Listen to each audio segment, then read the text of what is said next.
Atheist لوگوں کے خلاف اسپیشل ایک ویڈیو ریکارڈ کریں جی، بے شمار میری ویڈیوز ہیں ایتھیسٹ اور نان مسلم کے کوسچنس کے آنسر وہ آپ دیکھیں. اچھا پھر وہ کہہ رہے ہیں بعض ملحدین ہیں جن کے نام لکھے ہیں، میں ان کو مشہور نہیں کرنا چاہتا، ان کا نام لے کے وہ نوجوانوں کو بدظن کر رہے ہیں. نوجوانوں کو بدظن نہیں کر رہے، نوجوان خود ہی بدظن ہونے کے لیے تیار بیٹھے ہیں. نوجوان تو اپنی مرضی کی زندگی گزارنا چاہ رہے ہیں. ایتھیسٹ کے بارے میں پچھلی دفعہ بھی بولا ہوں کہ ایتھیسٹ سے ہمارا اختلاف اس بات پہ نہیں ہے کہ وہ اسلام کے لونڈیوں کے سسٹم پہ بات کریں، نبی علیہ السلام کی زیادہ شادیوں پہ بات کریں. یہ بات کی چیزیں ہیں. آپ نبی علیہ السلام کی مکمل عزت کر کے ان کو جتنا مرضی درجہ دے دیں، ہم آپ سے راضی نہیں ہوں گے جب تک آپ اللہ کو نہیں مانتے. ہمیں کوئی انٹرسٹ نہیں ہے حضور سے ایلیگیشنز کو دور کرنے کا جو ملحدین کر رہے ہیں، جب تک کہ وہ اللہ کو نہ مان لیں. جب تک قادیانی ختم نبوت کے مسئلے میں ہمارے ساتھ بیٹھ کے اس مسئلے کو حل نہیں کرتے، ہم ان سے رفع الیدین آمین بالجہر پہ بات نہیں کریں گے. انہوں نے حنفی مرنا ہے، حنفی مر جائیں. رفع الیدین کرنا ہے، رفع الیدین کرتے ہوئے مر جائیں. ویسے تو نہیں کرتے حنفی نے، میں تمہیں ویڈیو بھی دکھاتی ہے. ہمارا اصل اختلاف ختم نبوت ہے، اور دیوبندیوں سے ہمارا جو اصل اختلاف ہے وہ المہند ہے. اصل اختلاف یہ نہیں ہے کہ وہ حنفی کیوں ہیں، یہ بات کی بات ہے. ایتھیسٹ سے اصل اختلاف ہے کہ وہ خدا کو نہیں مانتے. جو خدا کو ہی نہیں مان رہا، میں اسے یہ کیوں بتاؤں کہ نبی علیہ السلام نے حضرت عائشہ سے چھوٹی عمر میں شادی کیوں کی؟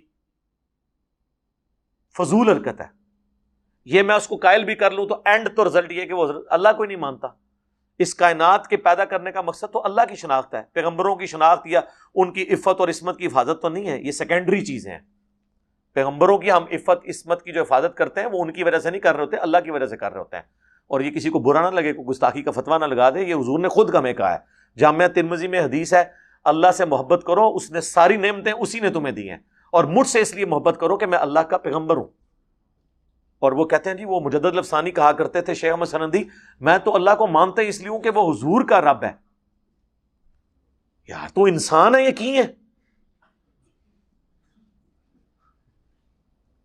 حضور کو اللہ نہ پیدا کرتا تو تو نے اللہ کو نہیں ماننا تھا.